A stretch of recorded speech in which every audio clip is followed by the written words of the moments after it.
Setelah ini saya persilakan Pak Bupati Sumeneb, Bapak Dr. Gazaji Bushro Karim, nanti Profesor Min Rifai sebagai sesepuh menjadi pamungkas.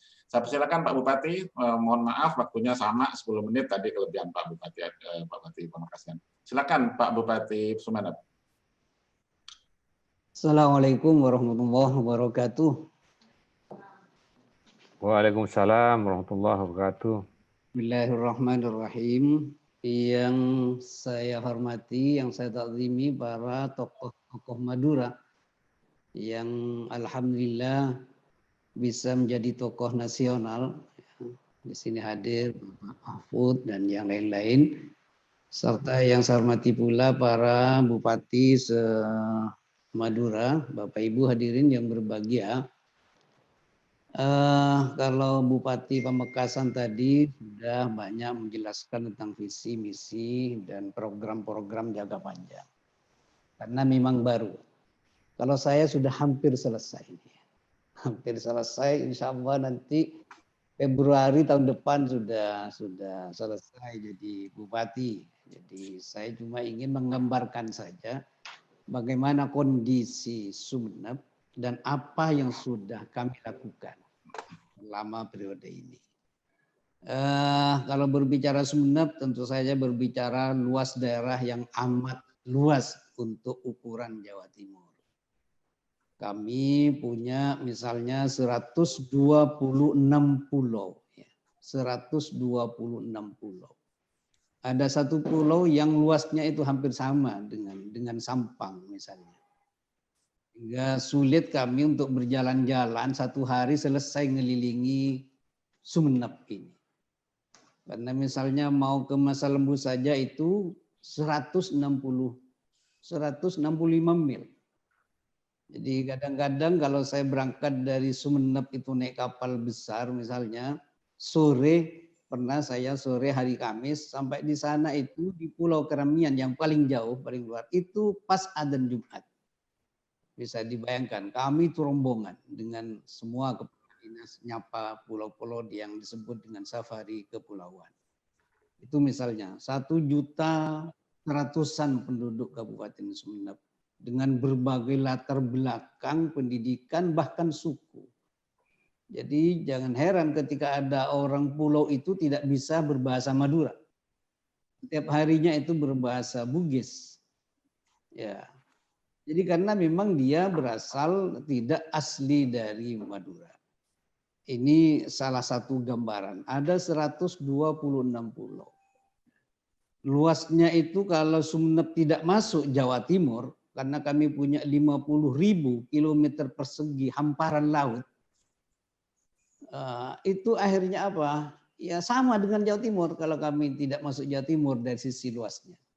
Sehingga cara mimpin Sumeneb itu pasti ada perbedaan dengan misalnya pendekatannya dengan kabupaten-kabupaten yang tidak ada pulaunya misalnya. Maka yang sudah saya lakukan ini langsung saja karena hanya 10 menit misalnya. Tahun ini menurut komitmen kami dengan PLN misalnya dari 126 pulau yang berpenduduk itu 48 pulau. Itu tidak boleh ada pulau yang tidak ada listriknya.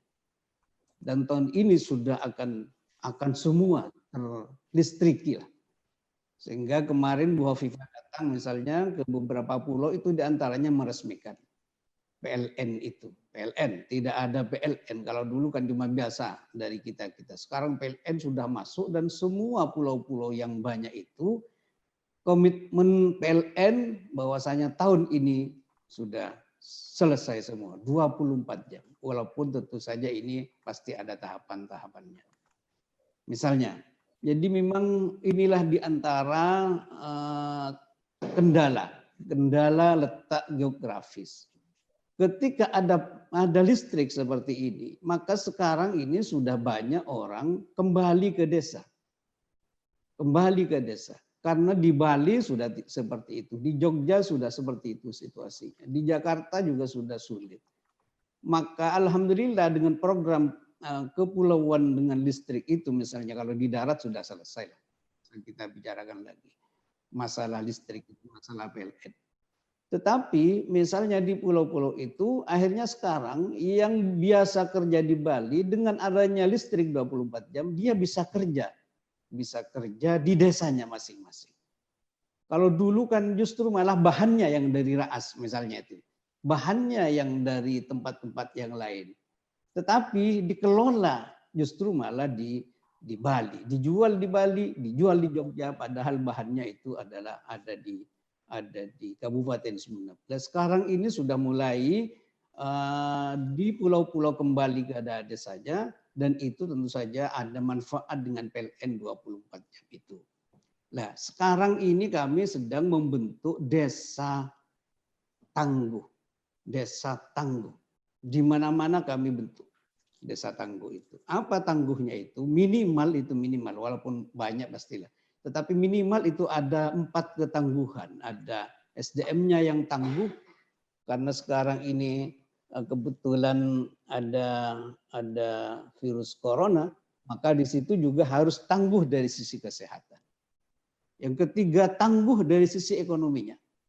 Dan yang keempat adalah tangguh dari sisi keamanan di desa-desa itu. Sehingga dari 4 tangguh, katakan unsur tangguh itu, kita terus berlomba-lomba, bahkan kami sedang mempersiapkan anggaran tahun 2001 itu banyak yang ke desa-desa.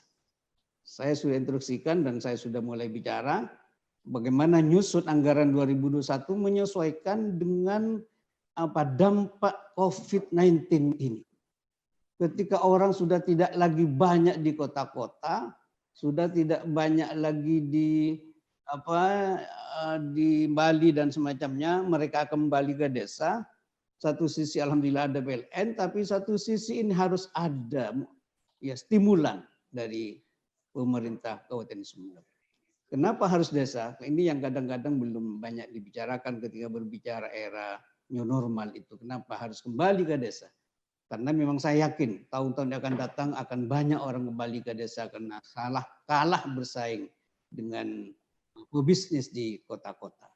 Maka di sini yang harus disiapkan anggaran-anggaran masuk ke desa-desa, memperkuat desa itu, diperkuat dari sisi kesehatannya, diperkuat dari sisi ekonominya, sehingga benar-benar itu bisa kita lakukan dengan baik di desa-desa. Walaupun tentu saja ini memang banyak tantangan khusus di Kabupaten Sumeneb, tapi kita tidak akan pernah mundur dengan tantangan itu.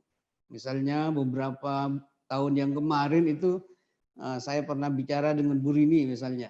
Bu Rini waktu jadi menteri pada saat itu, BUMN, saya bilang orang Sumeneb itu khususnya orang pulau itu bisa beli HP, tetapi tidak bisa beli sinyal. Saya bilang seperti itu. Akhirnya tertawa ibu itu.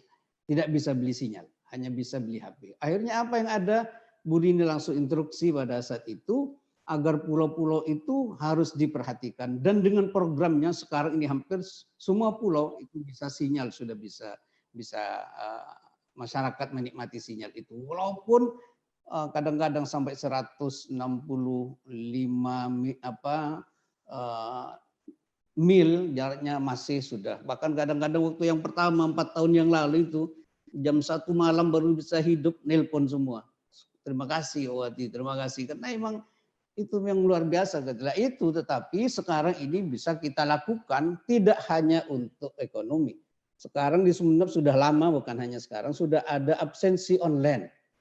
Ya, absensi online misalnya. Jadi semua pegawai absensinya sudah bisa sampai ke pulau-pulau karena berkat tower-tower yang sudah masuk di pulau-pulau itu misalnya. Sehingga kami bisa melihat tentang siapa dan semacamnya yang pada saat itu masuk ngajar di sekolah-sekolah kepulauan atau di desa-desa terpencil, itu bisa kami pantau dari pemerintah kabupaten gitu. Itu diantaranya. Dan tentu saja sudah lama juga misalnya kami membentuk, ada program maksud saya, wirausaha muda, menciptakan wirausaha muda itu sudah 5 tahun berjalan. Misalnya setiap tahun itu kita ngambil 1.000 anak-anak muda. Kita ciptakan anak-anak itu menjadi wirausaha muda. Walaupun tentu saja ini keberhasilannya harus diakui tidak 100%. Kami berhasil 60% saja itu sudah luar biasa. Sehingga sekarang kalau Pak Bupati Pamekasan tadi masker dan semacamnya itu dari para UMKM, kami juga para wirausaha muda itu sudah biasa jualan songkok. Ini songkok yang saya pakai ini, ya ini songkok yang saya pakai ini hasil wirausaha muda. Ya, ini. Ada ya kalau dibuka rambutnya putih ini Pak Profesor ya. Nah, ini salah tadi saya masang, ada ganunya di sini ini ya, mana ini lah ya. Ini hasil wirausaha muda. Termasuk APD dan semacamnya kami belinya di sana. Kalau masker itu bahkan sekarang ini puskesmas beli di desa-desa. Itu di antara yang sudah berjalan di bawah tentang itu semua. Dan ini saya kira diantaranya karena ada program untuk mencetak wirausaha muda. Dan itu ada apa ya, dari 5 atau 6 OPD ya yang benar-benar langsung itu menyatu untuk program di wirausaha muda, dan itu ada inkubator. Jadi semuanya diolah oleh inkubator. Inkubator ini semua anak-anak muda kita. Jadi selain memang banyak belajar di luar, tetapi inkubator ini banyak anak-anak kita muda yang sudah sarjana-sarjana. Kita ajarin bagaimana bisa mengelola anak-anak yang sedang belajar dari mulai penjaringan sampai kepada semua hal itu inkubator. Jadi dinas itu hanya ada ya programnya, tapi yang melaksanakan itu inkubator. Lebih banyak inkubator.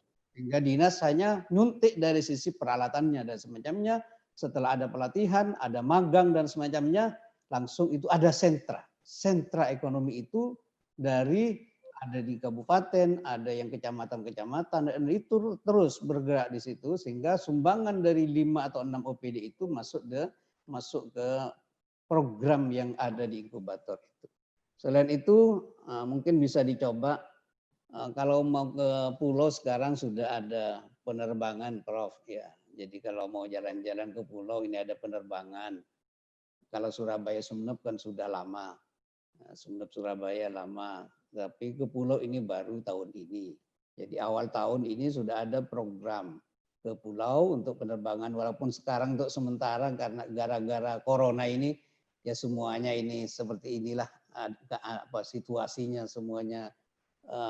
Untuk sementara mungkin banyak pesawat yang nganggur gitu ya. Nah, itu tapi sudah ada, dan sekarang tahun ini kami membebaskan tanah untuk penerbangan misalnya di Kangian, Arjasa itu yang luasnya seperti itu hampir sama dengan Sampang. Dan yang ketiga saya sudah menyiapkan penerbangan juga ke Masa Lembu. Itu ada di sana Pertamina dulu yang sekarang ini dikuasai asetnya oleh Elnosa. Dan kami sudah bicara dengan para pemangku kebijakan di sana untuk bagaimana bisa runway-nya itu digunakan oleh Pemkab dalam arti ada penerbangan yang ke Masa Lembu itu. Dan mungkin juga yang ingin saya sampaikan, di Sumeneb juga sudah ada rumah sakit terapung. Ya ini sama dengan UNER. Rumah sakit terapung. Jadi kalau dulu itu kadang-kadang orang yang mau melahirkan ada peristiwa mati misalnya di laut karena perjalanannya harus 1 malam atau bahkan lebih 1 malam.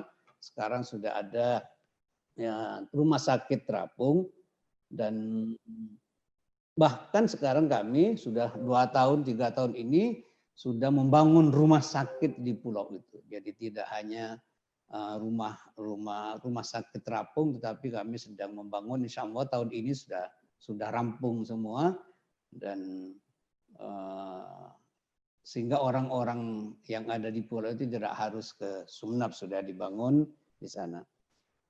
Para profesor, Bapak Ibu yang saya hormati, yang terakhir mungkin ini tinggal berapa menit ini, Mbak? Sudah habis, Pak. Sudah habis. Sudah habis ya.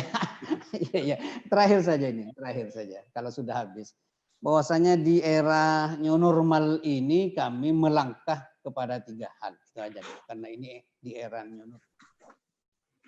3 hal yang ingin saya lakukan. Yang pertama, pasti orientasinya semuanya harus bersih. Lingkungan pemerintah juga harus bersih. Lingkungan tempat-tempat wisata ini yang menjadi program unggulan di Sumeneb, kami tidak menyebutkan tadi, itu juga sekarang dirancang untuk semuanya bersih. Kami sampai sekarang masih nutup tempat-tempat wisata itu. Ya. Tapi ini sekarang kami sedang bergerak untuk bagaimana itu bersih. Semuanya sudah ada kesepakatan di rapat ke rapat, ayo kita masuki new normal. Tapi new normal itu diantara ciri-cirinya semuanya harus bersih. Dan yang kedua tentu saja harus sehat. Tidak cukup dengan, maka sarana dan prasarana harus bersih atau sehat itu kami siapkan. Sumbangan, selain itu kalau tempat-tempat wisata pasti harus ada kesiapan dari pihak pengelola. Maka yang ketiga tidak hanya bersih dan tidak hanya sehat, tetapi harus selamat. Tempat-tempat wisata kami akan buka, kami sudah janji. Kamis kemarin kami rapat. Bahwasanya kami akan buka tempat-tempat wisata. Karena Sumeneb ini banyak sekali tempat-tempat wisata. Ya. Sehingga tidak mungkin ada festival keraton se-Asia misalnya kalau di sini tidak banyak tempat-tempat wisata selain ada keraton. Nah, itu harus selamat. Siapa yang selamat? Maka yang selamat itu tentu saja para pemangku di situ.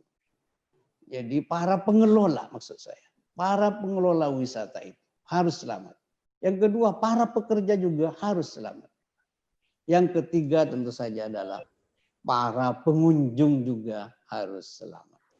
Maka kami sedang bergerak ke sana, sudah menyiapkan beberapa langkah dan program untuk tempat-tempat wisata ini kita buka, tetapi menyesuaikan dengan new normal ini, era new normal ini, sehingga semuanya sedang kita bicarakan untuk persiapan-persiapan itu. Dan itu kemarin disepakati harus bertahap. Tidak semua tempat wisata itu kita buka. Maka kita harus bertahap.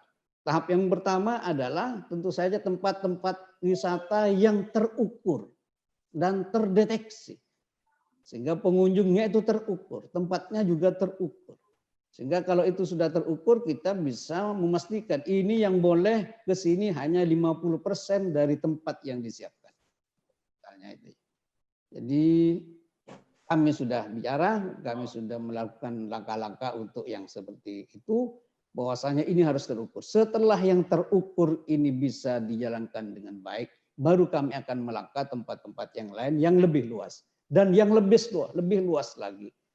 Katakan kalau di Sumeneb itu, kalau berbicara Lombeng atau yang berbicara Salopeng itu yang sudah terkenal sejak dulu, ini kan tidak mungkin dibuka dalam waktu dekat. Tetapi kalau tempat-tempat wisata yang indah tapi kecil dan semacamnya, itu insya Allah akan kita buka dalam waktu dekat dengan syarat-syarat seperti itu. Harus bersih, harus sehat, dan harus selamat. Selamat tentu saja pengunjungnya, terutama pelaku dan pelakunya dan pekerjanya. Itu saja. Sebenarnya masih banyak hal yang ingin saya sampaikan karena tidak mungkin 10 menit ini kita bisa menyampaikan semuanya, sehingga saya ngomong aja lah yang apa adanya ini. Terima kasih dan mohon maaf. Wassalamualaikum warahmatullahi wabarakatuh.